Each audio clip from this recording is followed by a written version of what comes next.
Welcome to the first of its kind series of conversations that shall inspire you, make you think, and truly touch your heart. Little Khayal series is a special initiative of Shrota House that attempts to bring together today's young and bright generation of children who have stepped into the world of Indian classical music and expert practitioners of these art forms across the world. Listen to their candid conversations around various aspects of music practice while learning about their musical journeys. You take away lessons for life no matter who you are or where you are in this world. We hope this series gives you useful insights in general and that you enjoy listening to the raw, honest, and straightforward words of these children straight from their hearts. There is definitely something for everyone to learn and appreciate. Without further ado, we present to you with lots of love our inquisitive children alongside sadhaks of music who have dedicated their lives to admire, practice, and celebrate the Indian classical art music.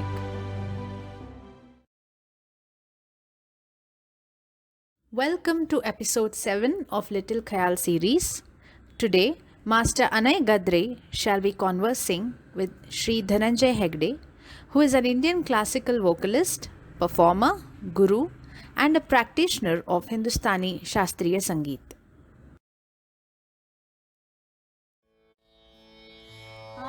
Ivory सखी खेलन होरी ivory सखी खेलन होरी बसंत है रंगीली फूलवारी ivory सखी खेलन होरी माधव संग सखी रासर चोरी माधव संग सखी रासर चोरी पी की राधा तुम हो अनारी गुलाब जल तुम फेंक लियोरी आयोरी सखी खेलन होरी आयोरी सखी आयोरी सखी आयोरी सखी खेलन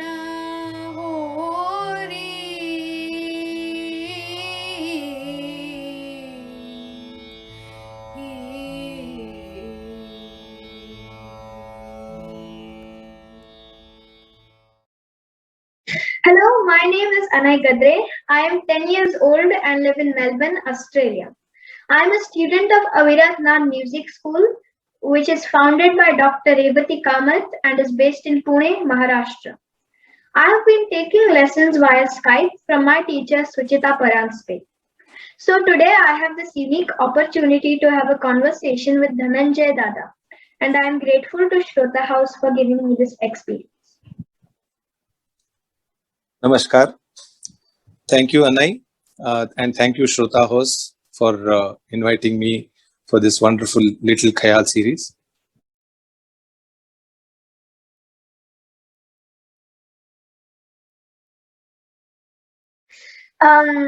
So what difference did you notice with your gurus, so between your gurus, Pandit Venkatesh Kumar and Pandit Vinayak Torvi's teaching style? So how they taught you and that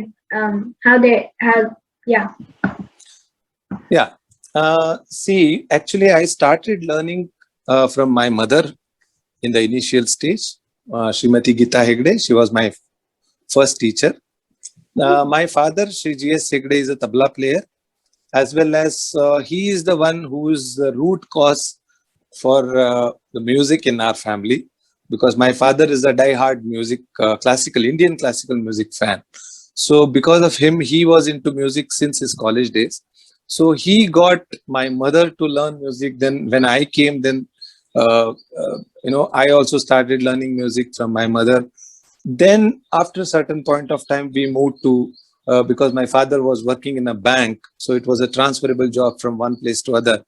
So we came to a place called Dharwad. You must be aware of Dharwad. Dharwad is like a very, very, very celebrated place in Hindustani classical music because it has produced many great stalwarts of our classical music. So there I was learning for a very, very short while from Pandit Venkatesh Kumarji. It was a very, very brief period. So I don't remember exactly the way he taught because at that time I was in 6th standard.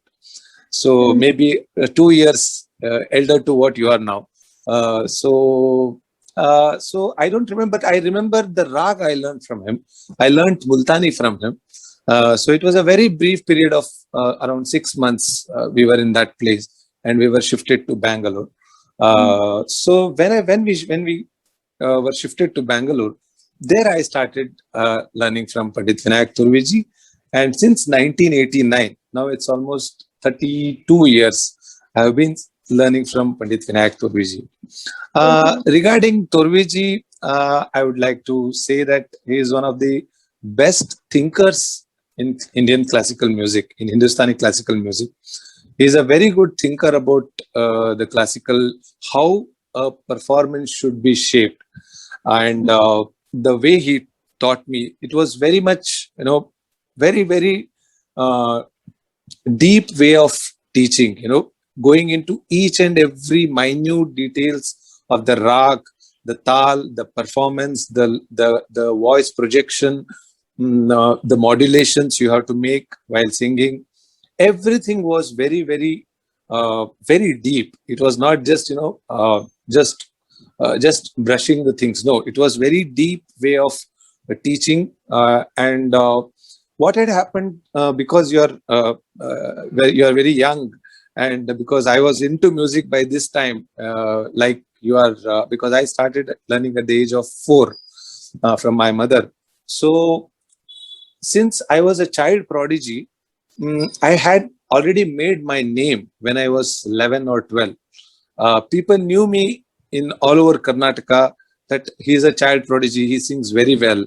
So I was already a name when I went to Vinayakji. When I went to Vinayak Turviji, I already had my name. People used to recognize me because of my talent. But when I went to Turviji, this I'm telling all the students of music because one of the main things in music or any art form is the patience, and you should never get disheartened by anything. So it is all for your own good. So that's why I'm telling this story. I was already a name and I used to perform many places. People knew me.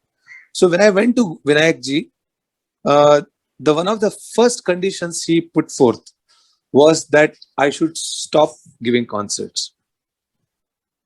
For a young kid who is of just 11 years, when you go to a guru, 12 years, when you go to a guru, you're going there to learn and again perform. But he clearly says, unless I give you the permission to sing, you are not going to perform. That's the first condition he put forth. And as you know, my parents were, they knew that why he was telling that. Even though because of my age, I was too young. I didn't know why he was telling that. I felt very bad. I really felt bad at that time. I said, I have so much of name and people, like me for my performance. And here comes a guru. I come to him for learning and he suddenly says that, no, you can't perform until and unless he permits. So, but in a hindsight, it was a great, great, great decision by my Guruji, because almost for 8 years, he made me unlearn so many things. He made me unlearn so many things, and then he made me learn many things. So, learning with Pandit Vinayak Turviji, I can only say in one sentence that whatever Dhananjay Hegde sings today, it's only because of his training. Oh, okay.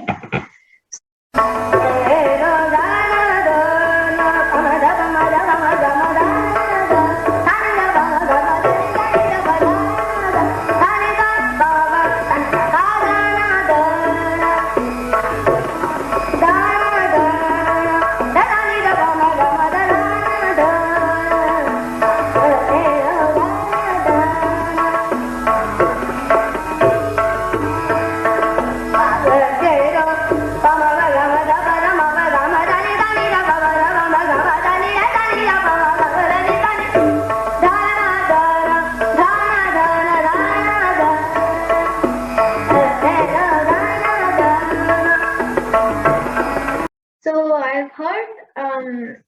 So how did you find learning about Kirana and Gwalior Gharana, and then blending them together? Okay. This was a kind of a ready-made food for me, the blending of Kirana and Gwalior, because my Guruji, Pandit Vinayak Turviji, he has learnt under Gayanacharya Gururao Deshpande ji, who was the stalwart of Gwalior Gharana. So the initial almost 8 to 10 years of his learning was under Gwalior Gharana. And after Gururao Deshpande ji passed away, Pandit Bhimsen Joshi ji, Bharat Ratna Pandit Bhimsen Joshi ji, took my Guruji Pandit Vinayak Turviji under his guidance, and he started teaching the Kirana style. So by the time I went to my Guruji, he had already the blend of Gwalior and Kirana. So I got it as a ready-made gift, which was already it was already a prepared food for me. But I then, but Guruji had many facets also, because he had learned during his college days. He had taken music as the one of the subjects. So he had learned under Pandit Mallikarjun Mansurji, who was of Jaipur Gharana.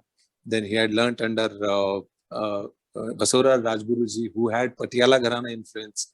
So Guruji has mixture of almost all Gharanas, but majorly he sings Gwalior and Kirana.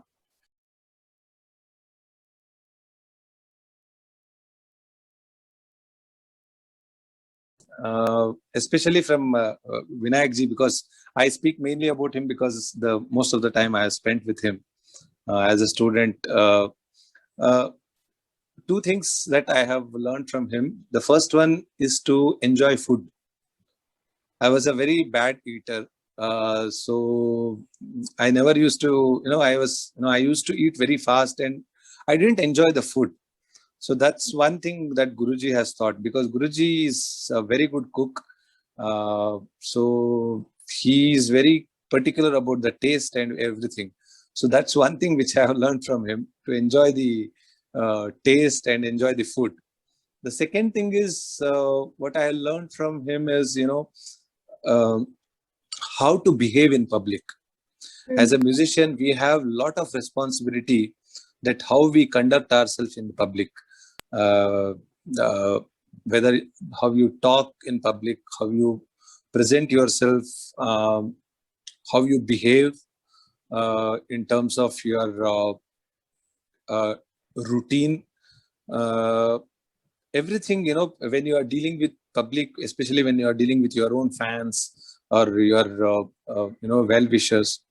I learned that from Guruji. Guruji is a very, very sophisticated, he has a very sophisticated behavior.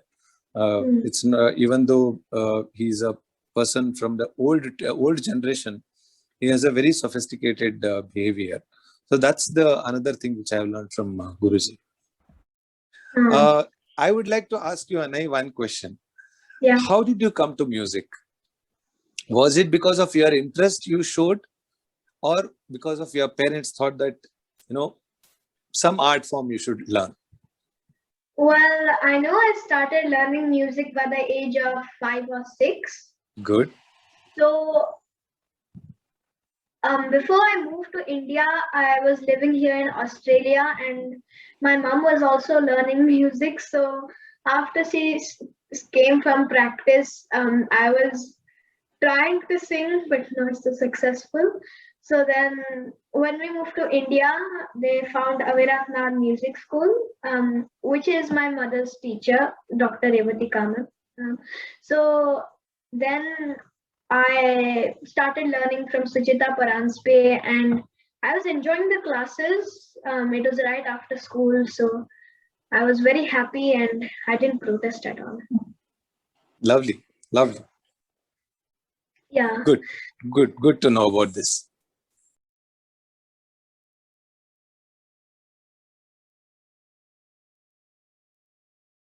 So, in my opinion, this is a very important question. In what ways did your family support you in your musical journey? Very good question.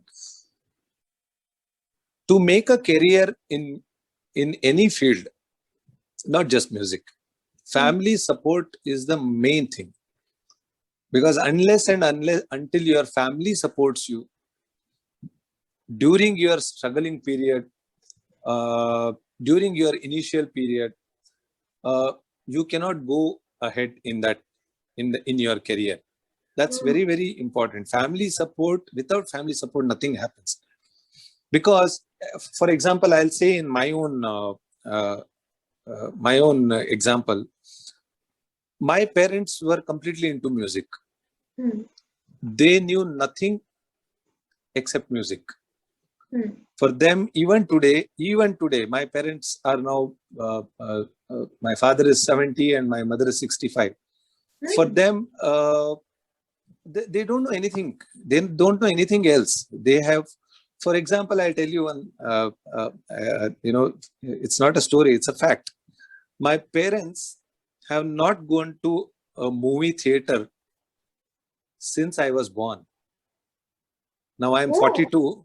It's almost more than 4 decades that they have not gone to a movie theater.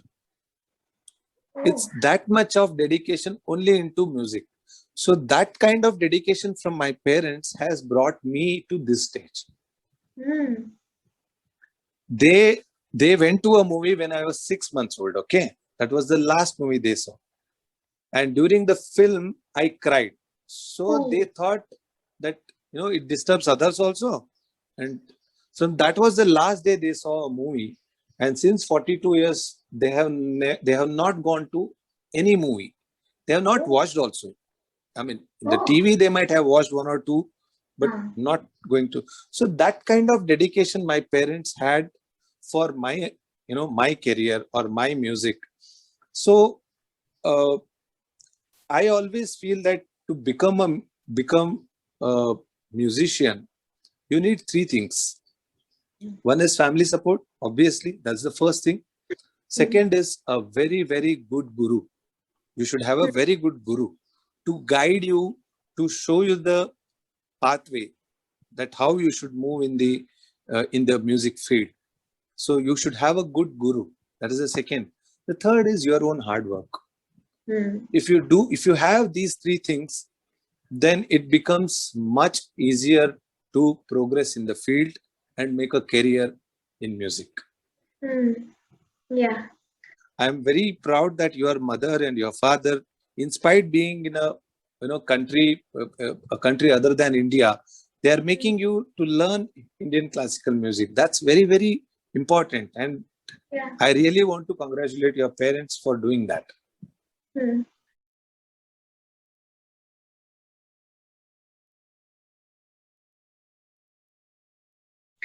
So, after an intense talim for 14 years under various gurus, what made you move to Mumbai? And have you explored other careers other than music?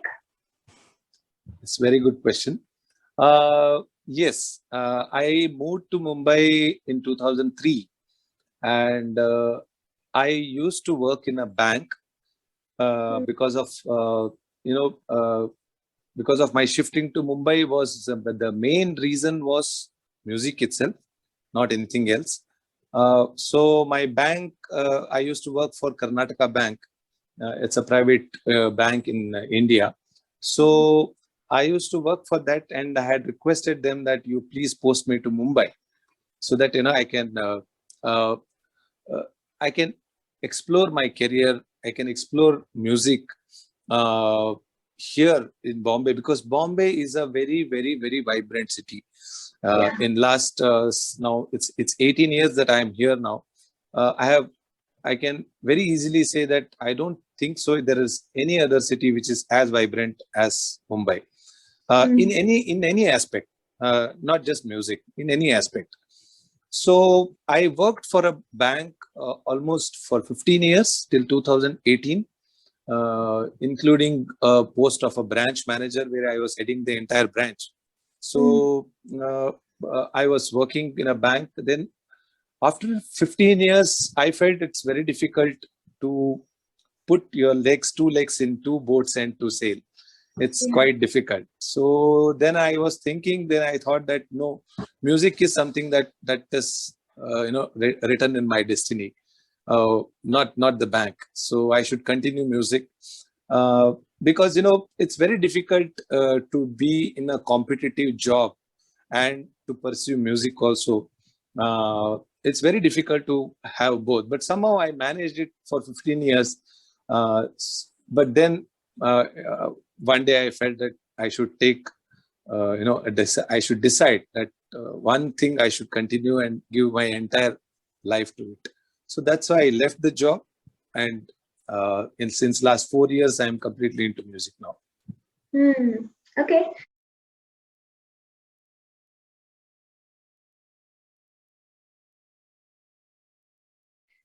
So how would you recommend beginners to practice music? The simplest way is to follow what your guru says. Simplest way of telling is that what your guru says, because what happens in music, each person has his own advantage and disadvantage. Some people might have good voice, some people might have good range, some people might have a very good grasping power, some people might be very good in tal, that's the rhythmic aspect. So each person has his own advantages and disadvantages. So according to what guru says, so according to that, because guru is the best person to understand your drawbacks, guru is the best person to understand your good things, what abilities you have. He is the best person to judge. So the best way is to follow what your guru says. So now I would like to ask you a question. Yeah. How do you practice every day, or once in 2 days? How your practice routine is? Well, unlike India, school has started here, so I'm getting less of an opportunity, and I have out of school activities like karate and all that. Okay. So I try to do riyaz as much as possible. So yesterday before school, I practiced for some time. Good. And I have daily classes on Saturday. So on Sunday, sorry. On Saturday, I really go through what I need to learn and what she could ask, or what I already need to know for my basic knowledge. I go through that on Saturday. But even on the weekdays, I try to put as much as my time as possible into practicing. Good. The only suggestion for the question what you had asked from my side is, what you practice is guided by your guru. Okay. Yeah. My suggestion is a very, very common suggestion, that as you do everything in a day, keep at least half an hour for music. So, not just you, I'm not just telling you, I'm telling in a general, youngsters, you said that people who have just started learning, because daily practice, half an hour, I'm not telling like the earlier days, they used to practice for 16 hours, 18 hours. That's a different aspect together. For beginners or anyone who started to learn, my suggestion, a common suggestion, it is a general suggestion. It's not how you practice. It's about what you practice. It's not about what you practice. It is about that half an hour of a daily practice always helps you, to, because music is not just that you make it a profession or not, but it calms down your temper, your stress levels, everything. Music has a lot of other good effects. So, as I have mentioned, I take lessons via Skype, which I do enjoy, but I would be interested in knowing the strengths or weaknesses of face-to-face learning, and also about the Gurukul system that you had an experience of. As you said, Anai, every aspect has its own advantage and disadvantage. When you have a Gurukul system, or when you learn from a guru sitting in front of him, and then you are learning, then it has a lot of advantages. Simply because each and everything what you sing is transmitted without any other mode. No, it is transmitted live. So any mistakes, for example, the tal, the rhythmic aspect what we use while singing, it has a lag when you learn online. There is a lag between what you hear and what is played on the tabla. So this is minimized. A small example I gave you, this can be minimized when you learn from guru, sitting in front of a guru. And another aspect is, while learning in a Gurukul system, it's like, you are always with your guru, not just during the learning. You are with him when he is practicing, or when you are with him when he's talking to some other musician, in a meeting, when it's a musical meeting, and you are there with him during his tour, whenever he's performing in some concert. So you'll be sitting with him on the tanpura behind him, for vocal accompaniment and, to play tanpura. So this has a lot of this creates a lot of advantages for student, because by this you will come to know how a musician thinks, how a musician performs, how a musician prepares for a concert, how a musician when a musician teaches the rag, what thought process has gone behind it. So these things are very much, advantages when you learn in a Gurukul tradition. But when you are in a different country, or when you are in a different place than where your guru is, then this is the best mode of learning music, because there is no other way that you can, come to guru's place once in a week or once in a month. Also, you are almost, located in a different continent. So in your case, I'm talking about. So it's very difficult. In this case, the best option is to learn online and try to gather as much as possible, even though you miss out on many aspects of actual learning, but this can be a compromise way of learning. Yeah. Just out of interest, what would happen if your guru, for some reason, couldn't contact you or tell you, offer you any advice? What would you do? Regarding? Riyaz. Normally, guru tells, if I am not mistaken, normally, because until and unless, the saying that practice makes man perfect. Yeah. So any field, practice is a must, whether it is sports, whether it is arts field, or any field, or even if you're at school also, you practice daily. You practice something, maths or science or anything, you practice daily. You study them. So practice has to be done. So Riyaz, as I said, what you are going to do in Riyaz depends on your capabilities.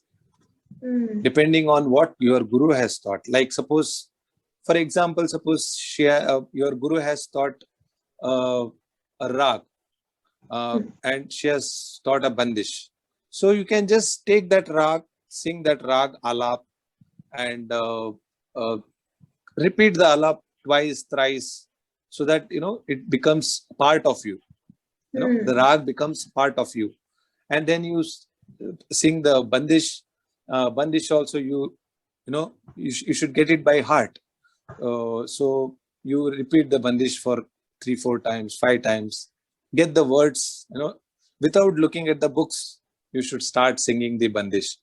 So that kind of exercises are very, general exercises which I can suggest. Without looking at the books, you have to sing, because without looking at the books, when you sing, the bhav or what the bandish is conveying, that comes into, that comes out very well. Once you start looking at the books and then singing, your concentration is on the reading what is written there than what you wanted to present. So this can be a general suggestion which I can, give it to young students. Thank you.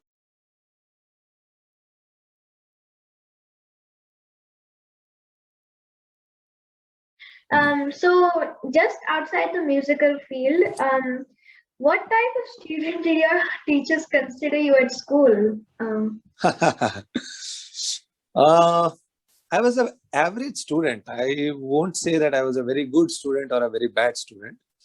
I was a pretty above average student, what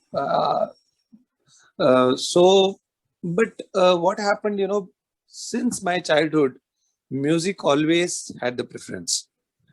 Whether it was, sports, whether it was school, or whether it was some family function, anything you take, always music had precedence over others.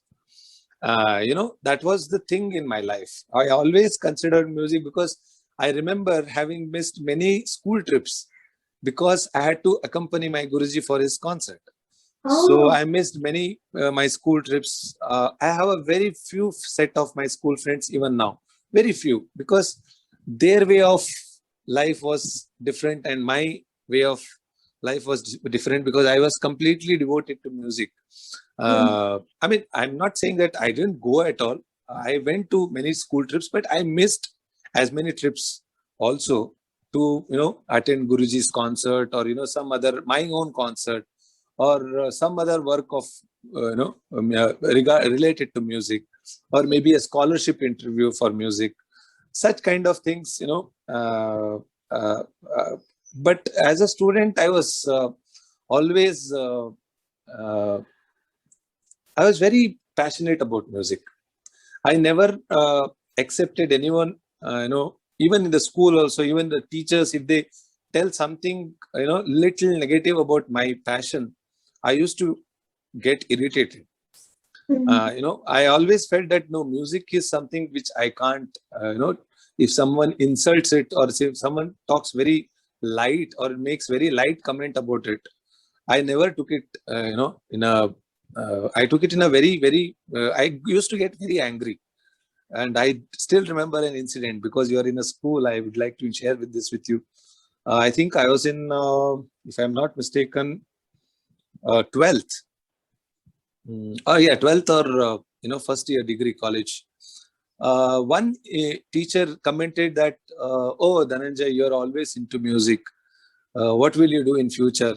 You have to become something, otherwise music will not fetch you. That, irritated me so much. I just burst out. I told her, no, ma'am, you cannot say anything about music. Even though she was my teacher, I directly said, in the entire class was watching me, I said openly, ma'am, you want to say anything to me? You say. I'm totally okay. You want to scold me? You scold.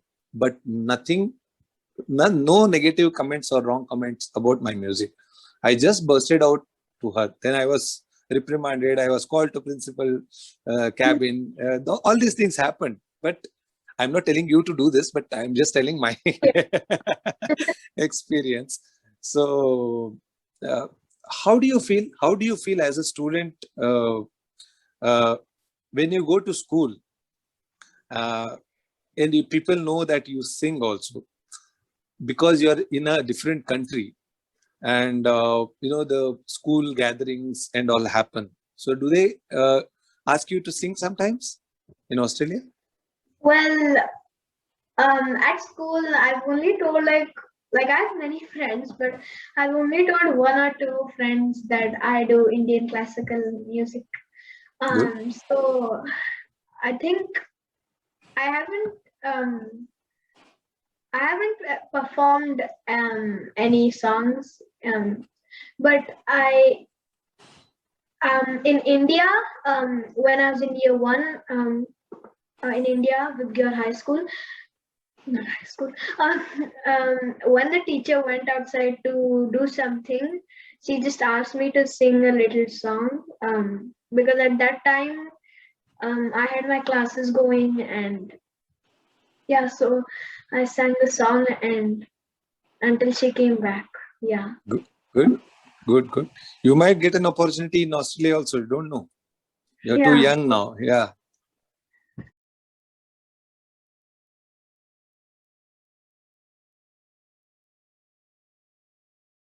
Do you like to explore non-classical songs like Bollywood songs rather than stick to classical singing?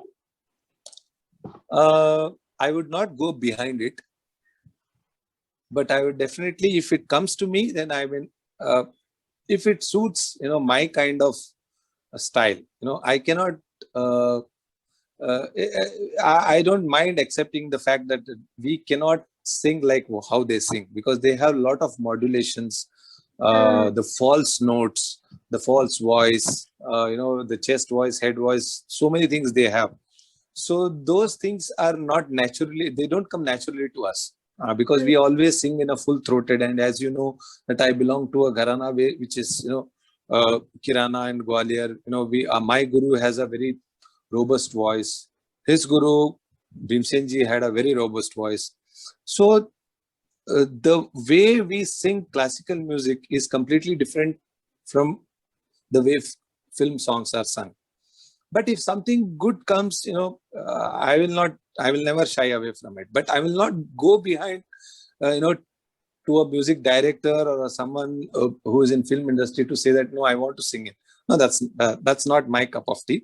But if something which is related to classical music, because nowadays many films are happening, many films are coming out. You must be knowing Katyar Kaljat Kusli, which was about classical music. Now this new film has come, which is The Disciple, which is also about Hindustani classical music.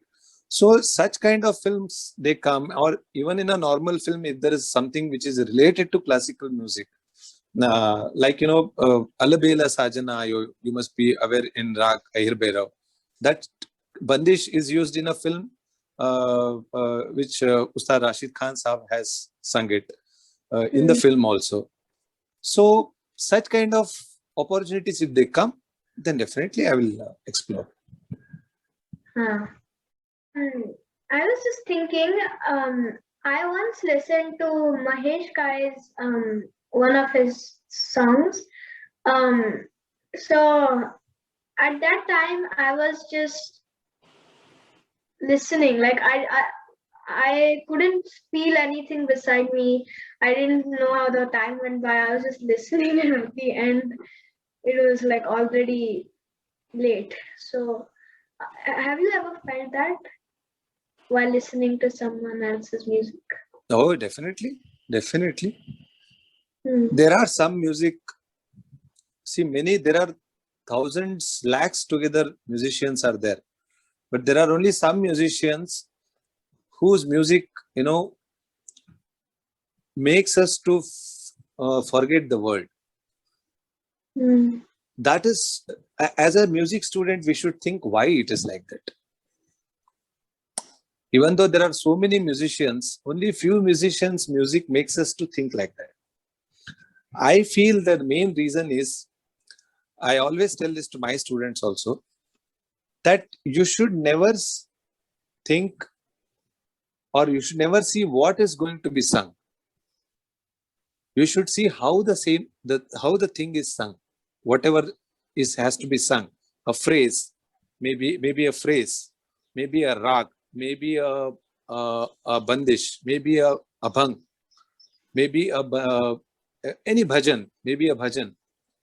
How you sing it makes the impact. Like for example, I'll tell you, Rag Yaman. You bring 1 lakh artists. They will sing same Yaman, Nirega Dhanisa, Sani Dapa Magaresa. There is no change in Yaman, correct? But out of them, only 2 or 3 will make you feel, oh, he's very good. Oh, he's very good. Because the way they present, how they present the Rag Yaman, what kind of what kind of singing makes you feel very to lose yourself.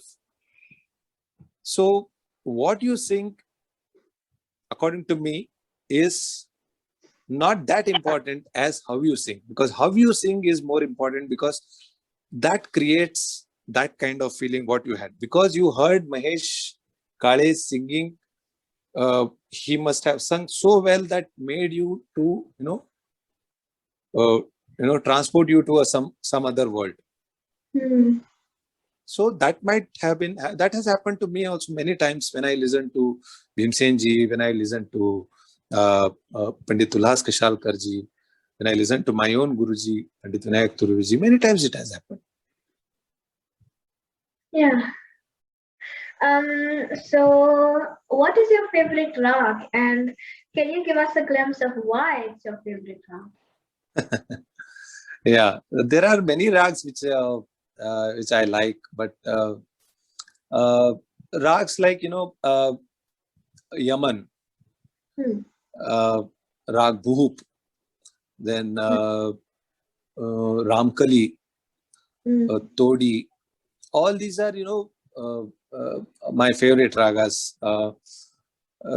These are all very ragas which have been established and sung by musicians across generations. This has been sung. These ragas are not just newly created or something. I would like to say a quote by Pandit Rajan Mishra ji, who unfortunately recently we lost him due to COVID. He says that rags are there since ages. Still people are singing that. Nobody could fulfill the rag. Rag could not be fulfilled by so many people. That's why it's being still explored. Still it's explored, but nobody could fulfill the rag. It's not possible. So these ragas, what I told, like Yaman, Bhup, Todi, Ramkali, Bhairav, then Puriya, Multani, Miya Mallar, Darbari Kannada, Malkaus. These ragas, I mean, evergreen, what we can call them as evergreen ragas. You cannot fulfill those ragas. In your entire lifetime, so many musicians have happened, so many musicians have sung it, but nobody could fulfill the rag. So these are the ragas which I like. Yeah.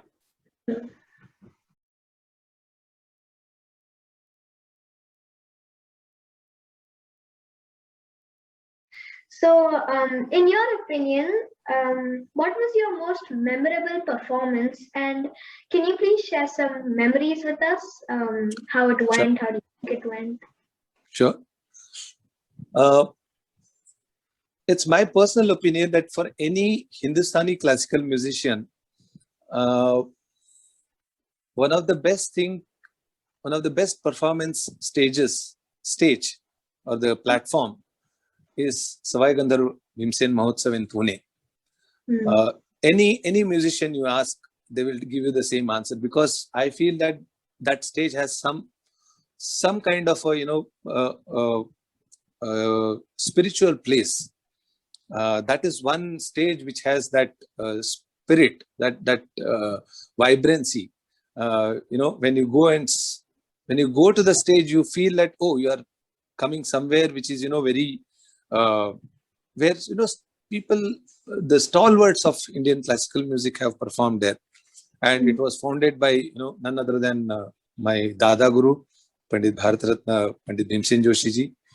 That was one memorable performance I had, where when you go out and sit on the stage, you see huge audience of maybe around 8 to 10,000 people sitting in Wow. front of you. It's very surreal. The atmosphere is very, very electrifying, because you have never sung on such a wider stage, which has huge number of audience, and all are very good audience, means very knowledgeable audience there, in the Savai Gandharva. So that was one stage which I remember. The second one is Tansen festival in Gwalior, which happens very just next to the Tansen's tomb. So that's a very very revered place for Hindustani classical music, because of it's Mia Tansen's tomb is there, and the festival is organized in his memory. So these two places, I feel any musician would love to perform. But I would like to share one more instance, which was really I think that was the best moment of my life. This happened during 90s, when I got an opportunity to perform behind Bharat Ratna Pandit Bhimsen Joshi ji. Oh. So I sat for Tanpura for vocal support. It was in Puttaparthi, where Satya Sai Baba is there. So during his birthday celebration, this concert was there, and for some reason my Guruji could not go for Tanpura accompaniment, so he made me to go there. And when Bhimsen ji, for us, he's like a god for us. We all look up to him as a musician, as a person, not just as a musician, as a person also. Such a simple human being he was. So we look up to him. So to sing behind him, I can't express those moments in words, because it was so much overwhelming, because you are sitting behind a person whom you have always revered. You always look up to him as he is the person who is listen to his music, and you have grown up. That was and when he asked me to sing also along with him, nothing was like that. I think that was the best moment of my life.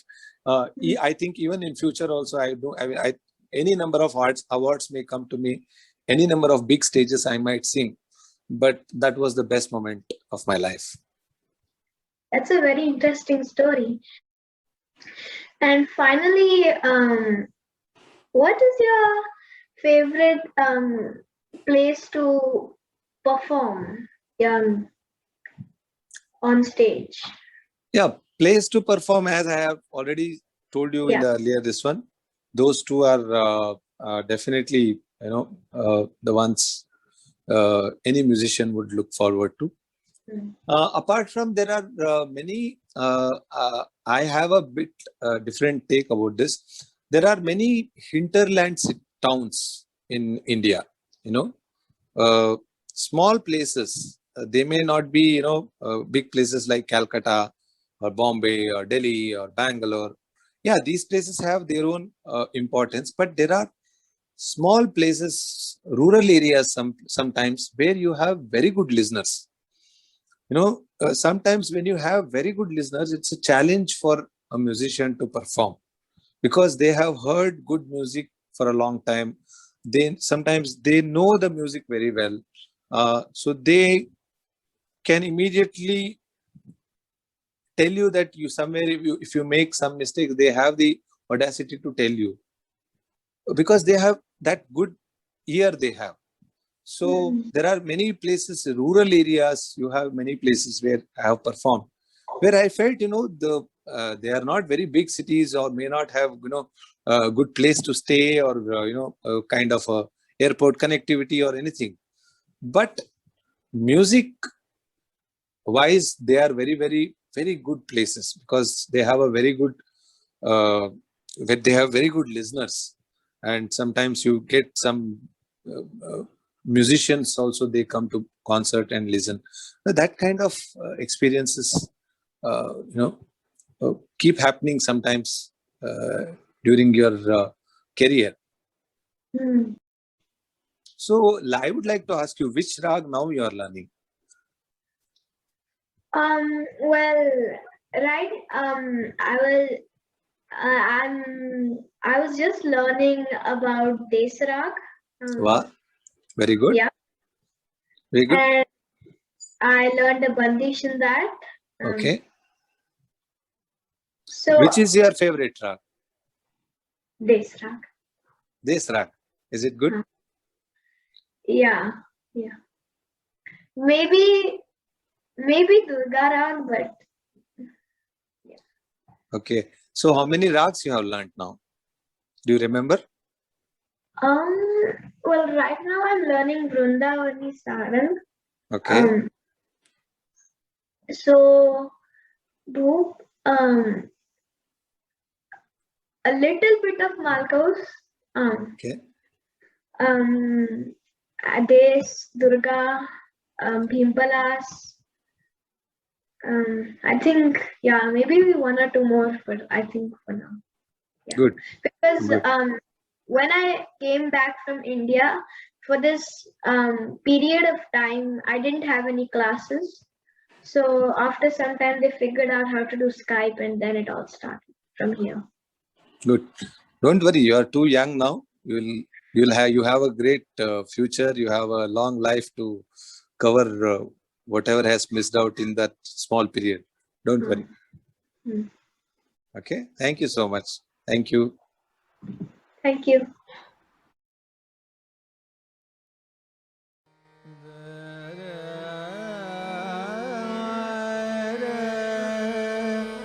Re